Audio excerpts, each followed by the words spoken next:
Before the dust from the overturned truck had even settled on the Arizona asphalt, he moved, not like a scared dog running from the chaos, but like a soldier taking a tactical position. My retired K9 partner, Kaiser, wasn't looking at the wreckage.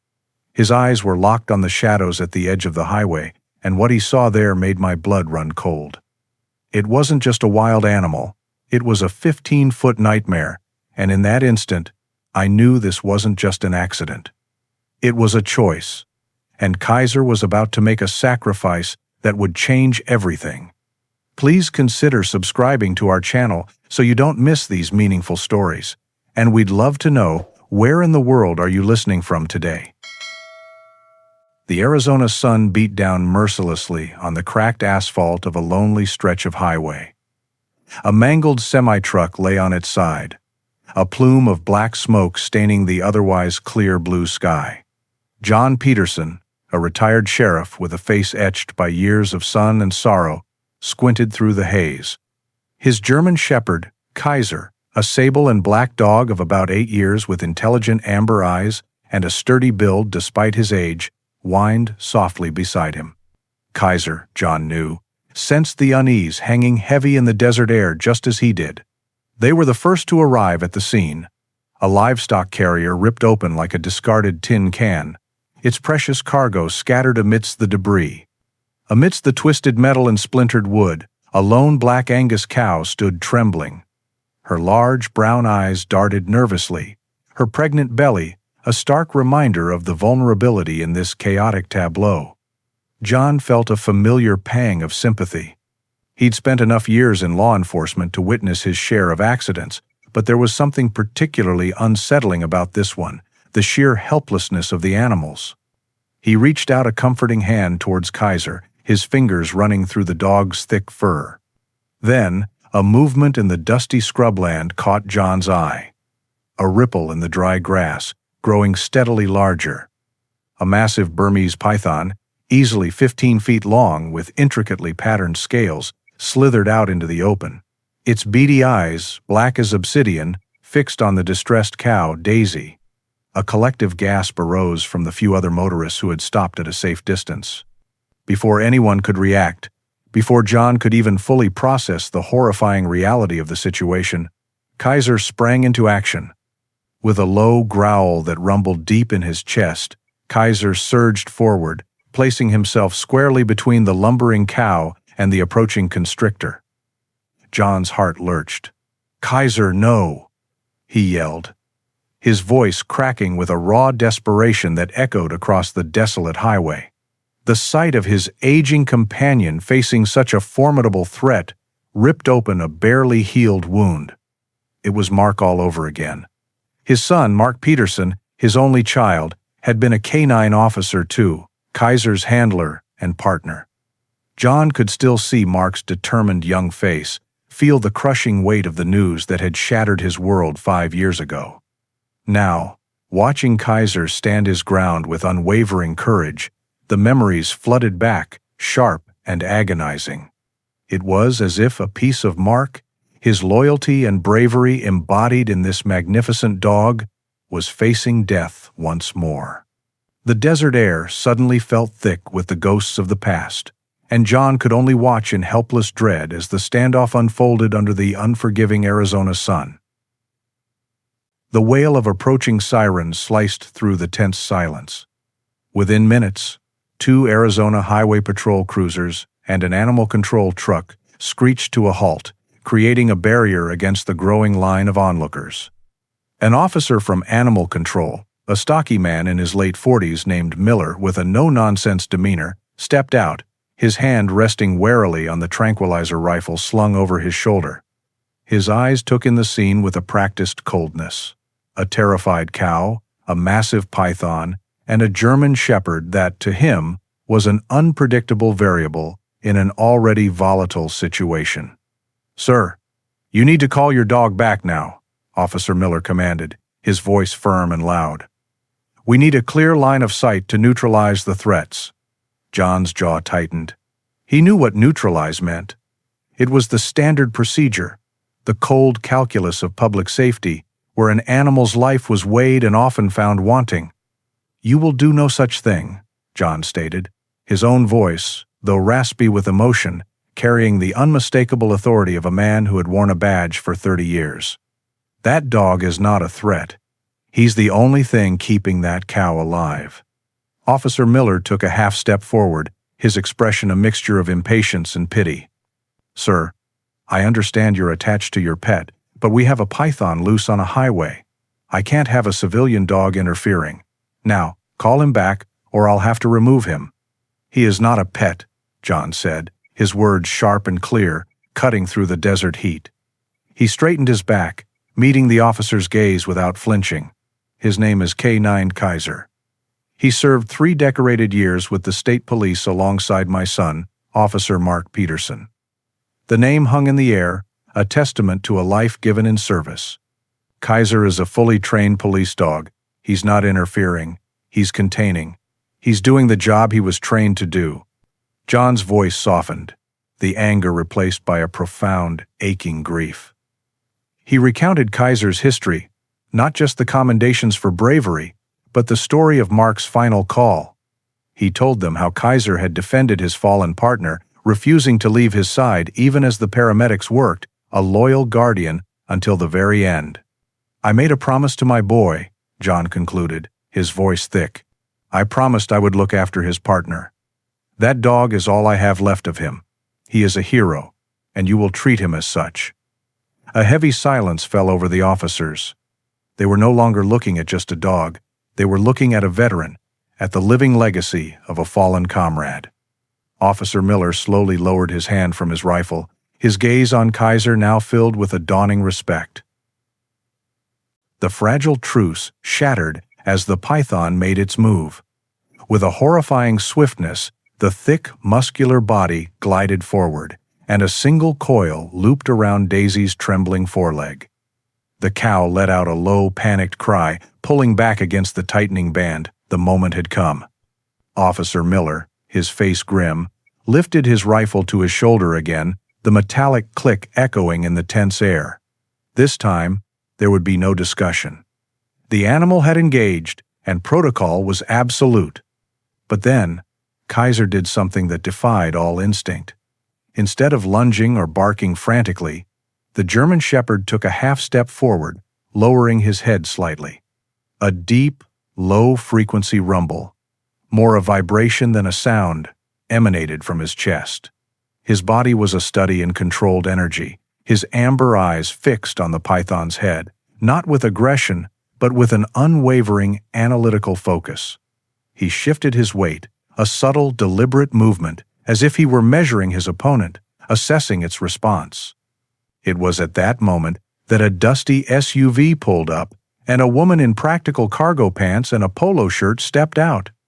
Dr. Anna Evans, a local veterinarian with a reputation for being unflappable, had a calm demeanor and sharp, observant eyes that missed nothing.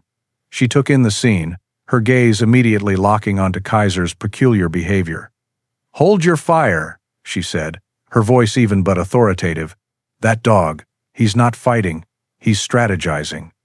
As she spoke, her professional gaze swept over the python, scanning its powerful form. Tucked behind its head, almost completely obscured by a fold of skin, was a faint blue-black mark. "There," she pointed, her voice quickening with discovery. "Look, it's a tattoo. This isn't a wild snake. It's been raised in captivity, probably trained." The word trained struck John like a bolt of lightning. Suddenly, a memory surfaced, a late-night conversation with Mark years ago.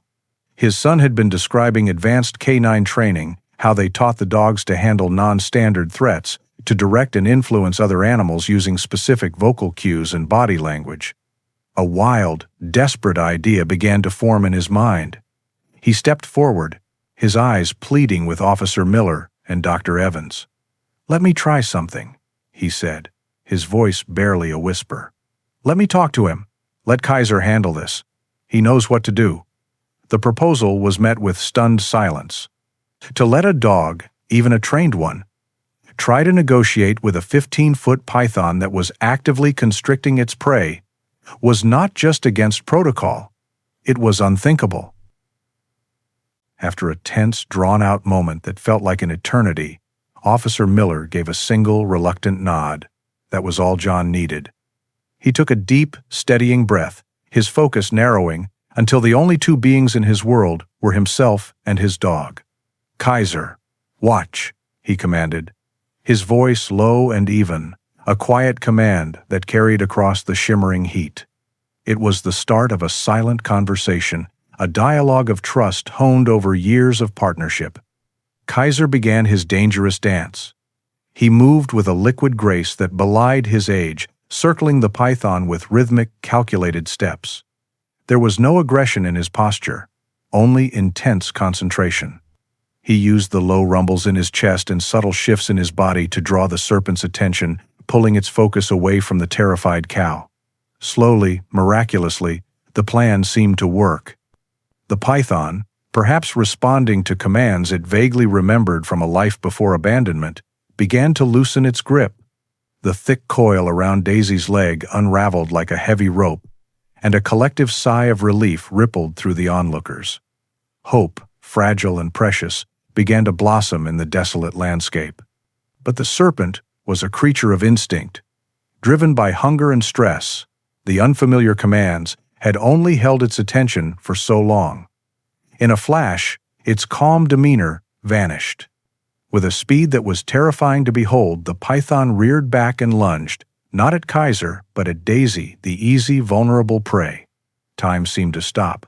John's heart seized in his chest. In that frozen moment, Kaiser fulfilled his most sacred duty.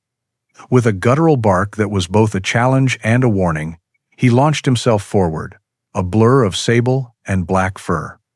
He didn't attack. He intercepted.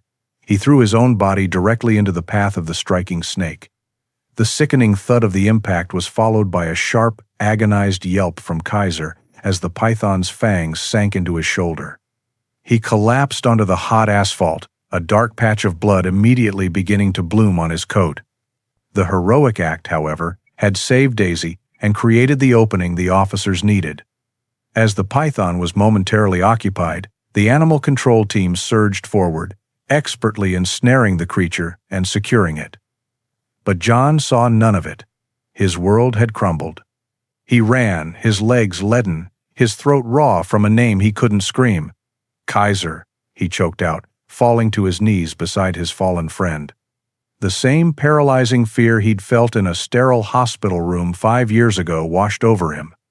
He was losing the last living piece of his son. He was losing his family all over again. Dr. Evans was at Kaiser's side in an instant, her calm professionalism, a steadying force amidst John's rising panic.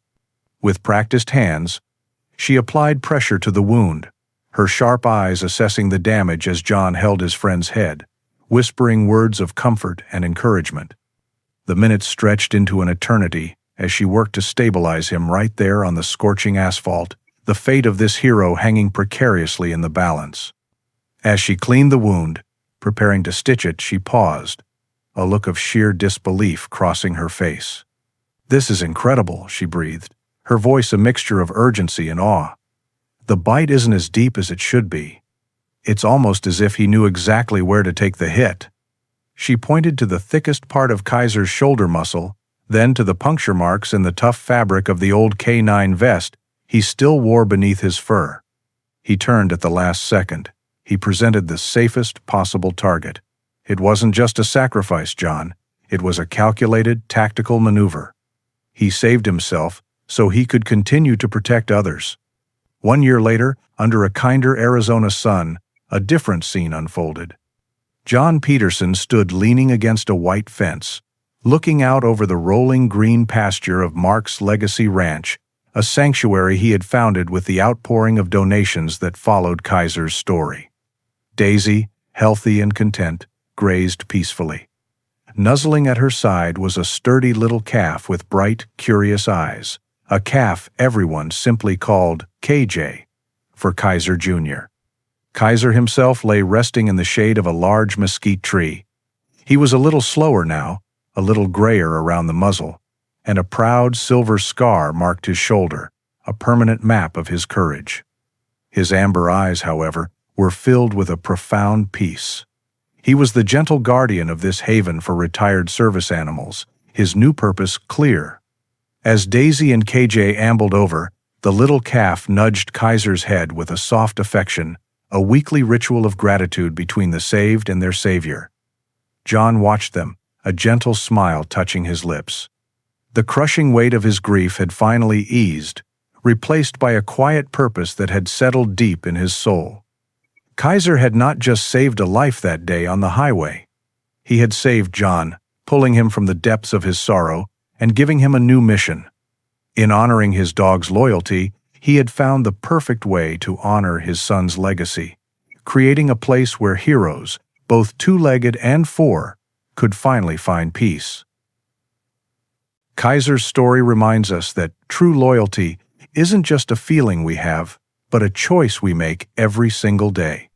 It's the profound promise to protect, to heal, and sometimes to stand in the place of those we love when danger arrives.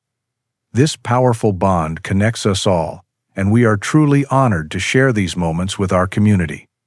If Kaiser's courage has touched your heart, please consider sharing his story so that his legacy of love can inspire others. We invite you to tell us about a loyal hero from your own life in the comments below. To continue this journey with us, please subscribe, and you can watch our newest story by clicking on the screen right now.